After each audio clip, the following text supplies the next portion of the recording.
माजी मंत्री बच्चू कडू सध्या शेतकऱ्यांना कर्जमाफी व्हावी यासाठी संपूर्ण महाराष्ट्र फिरत आहे। मात्र सरकार त्यांच्या मागणीकडे लक्ष देते काय की दुर्लक्ष करते असा प्रश्न यावेळी उपस्थित होतो। माझ्यासोबत या विषयावर थेट बोलण्यासाठी बच्चू कडू आहे। भाऊ, तुम्ही दाबडीमध्ये 20 मार्च 2014ला गुजरातचे तत्कालीन मुख्यमंत्री आणि आताचे पंतप्रधान नरेंद्र मोदी हे इथे येऊन चाय पे चर्चा करून गेले आणि विशेष म्हणजे त्यांची चाय पे चर्चा देशातील 500 शहरामध्ये दाखवण्यात आली आणि त्यांनी सांगितलं होतं की आम्ही शेतीवर आधारित उद्योग आहे, आम्ही इथं विदर्भात देऊ। विशेष म्हणजे यवतमाळ जिल्ह्यातनी 20 वर्षात आतापर्यंत 25,000 पेक्षा जास्त शेतकऱ्यांनी आत्महत्या केली। मात्र तो त्यांनी आश्वासन पाळलेला नाही। कसं बघताय? त्यांचं भाषण मी ऐकलं। जहाँ कपास है वहाँ धागा निकलेगा, वही कापड़ होगा, तो वहाँ से हम निर्यात करेंगे विदेश को, भाव मिलेगा किसान को। आता isakal.com आहे देशातील नंबर 1 ची मराठी न्यूज वेबसाईट। प्रत्येक अपडेटसाठी isakal.com ला नक्की भेट द्या। जिधर कपास उधर उद्योग, ऐसा तो कुछ हुआ नहीं, लेकिन उलटा हुआ। हे काय उलटं झालं तर इथला कापड तर विदेशात पाठवलाच नाही, उलट अमेरिकेतला कापूस आता बगर आयात शुल्कानं आला पाहिजे याच्यासाठी व्यवस्था केली ना। 11% आयात शुल्क कमी केलं मोदीजीनंच। ऑक्टोबरची मुदत डिसेंबरपर्यंत केली। आता अमेरिकेतला कापूस आम्ही 17,000 रुपये क्विंटलनं खरेदी करू आणि माझ्या शेतकऱ्याचा कापूस 6,000ने विकत घेणार की नाही घेणार याची आश्वती नाही। मग यावर कोणी बोलायला तयार नाही आहे। तुम्ही दाबडीला आले, बोलून काय गेले आणि करता काय? बोलले रामासारखे आणि कृत्या रावणासारखं। सोयाबीनवर ते म्हणे आम्ही सोयाबीनचं मिल्क तयार करू, पण तेल 5 मिलियन टन सोयाबीनचं तेल आयात केलं आणि सोयाबीनचे 2,000 भाव पाडले। हे मोदी सरकारनंच पाडले। मोदीजी जे बोलले त्याच्यातलं एक केलं तर नाहीच, उलटं आमच्या गळ्यावर फासा लावलेला आहे।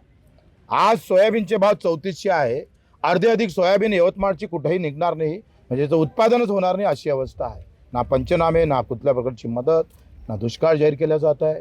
म्हणजे अशा सगळ्या अवस्थेमध्ये तो शेतकरी जर आज सोयाबीनचे भाव 3400 असेल तर त्याची सोयाबीन निघाल्यावर भाव किती राहणार आहे?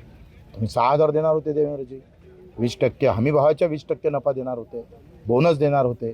तुम्ही धान उत्पादक शेतकऱ्याला काहीतरी 20,000 रुपये हेक्टरी देता, तर तेलंगणाचं सरकार सोयाबीनला पर एकरी 5,000 देतं आणि MP चं सरकार भावांतर योजना राबवतोय। तुम्ही का राबवत नाही? विदर्भातले मुख्यमंत्री आहे, सोयाबीनले भाव नाही, कापसाले भाव नाही, तुरीले भाव नाही, संत्रावाला रोज मरता आहे, मग करताय काय विदर्भातले असून? आमचा त्यांना प्रश्न आहे। त्याच्यासाठी 600 सभा घेणार आहोत महाराष्ट्रावर आणि सगळ्यांना 28 ऑक्टोबर बुट्टेपुरीला आम्ही महामेळावा, महाअधिवेशन शेतकरी मजुराचं, दिव्यांग बांधवाचं घेत आहोत। नक्कीच एक गटाकडून असं बोललं जाते की तुम्ही शेतकऱ्यांसाठी कर्जमाफी व्हावी तुम्ही करताय, त्याचं स्वागत शेतकरी करतायत। मात्र दुसरा एक गट जो शेतकऱ्यांचा आहे त्यांच्यामधून असं बोललं जाते की बच्चू कडू सत्तेत असताना कधी शेतकऱ्यांवर कर्जमाफी व्हावी बोलला नाही, आज सत्तेत नसताना बोलते। कारण बोलणारा तर तो महामूर्खच आहे, त्याचा मेंदू तपासला पाहिजे। आणि त्या दिवस मी सत्तेत असताना 2 कर्जमुक्ती झाली, एक छत्रपती शिवाजी महाराजच्या नावानं आणि एक महात्मा ज्योतिबा भावाच्या नावानं। दुसरा गोष्ट का जेव्हा पंजाबचं आंदोलन होतं तेव्हा मी राज्यमंत्री होतो। मी राज्यमंत्र्याचा राजीनामा देऊन बाय मोटरसायकलनं 1200 किलोमीटर 8 दिवस टांगत तिकडे दिल्लीच्या आंदोलनाला पाठिंबा द्यायला गेला होता बच्चू। हा देशातला पहिला मंत्री होता। मंत्री असताना शेतकऱ्याच्या बाजूने उभा राहिला होता। जे बोलले असन ते अमेरिकेत राहत असन, ते गधेचे बच्चे असन, दुसरे काय? मध्यंतरी तुम्ही पदयात्रा काढली होती, त्या दरम्यान तुम्हीच म्हणाला होता की कर्जमाफी जे तात्पुरती मलमपट्टी आहे, उपाययोजना नाही। आम्ही हमीभावच मागतो ना, आम्हाला हमीभावच पाहिजे आहे। काय झालं आहे, 17,000 रुपये क्विंटलनं अमेरिकेतला कापूस घेत आहे आणि इथल्या शेतकऱ्याला 5,000 भाव मिळत नसेल तर हमीभावाची गॅरंटी आणि हमीभावाची दुरुस्ती 1965मध्ये हमीभाव कृषी मूल्य आयोग स्थापित झाला।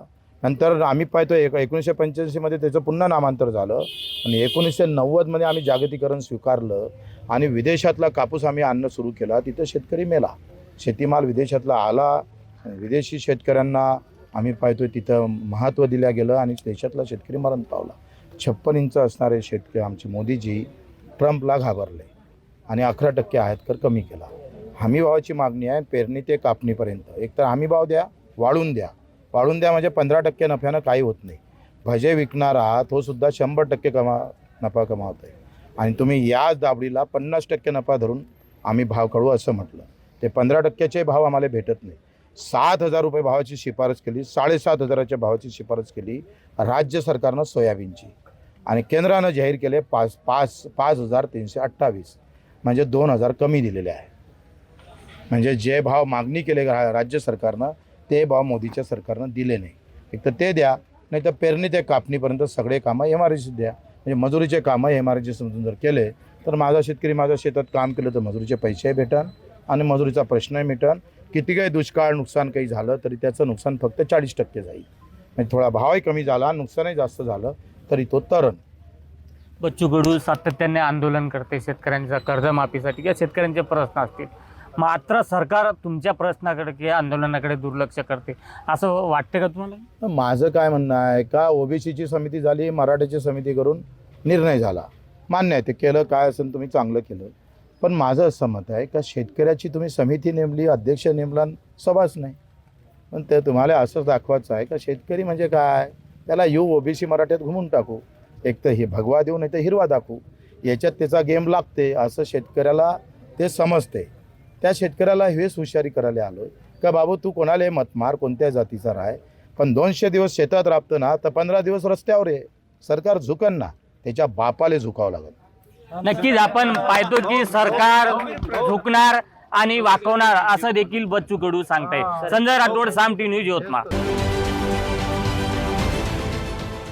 देश विदेशातील प्रत्येक घडामोडींचे लाईव्ह अपडेट मिळवण्यासाठी आता साम टीव्हीच्या सर्व सोशल मीडिया प्लॅटफॉर्मला लाईक, फॉलो आणि सबस्क्राईब करा. तसंच सर्व नोटिफिकेशनसाठी बेल आयकॉन प्रेस करायला विसरू नका.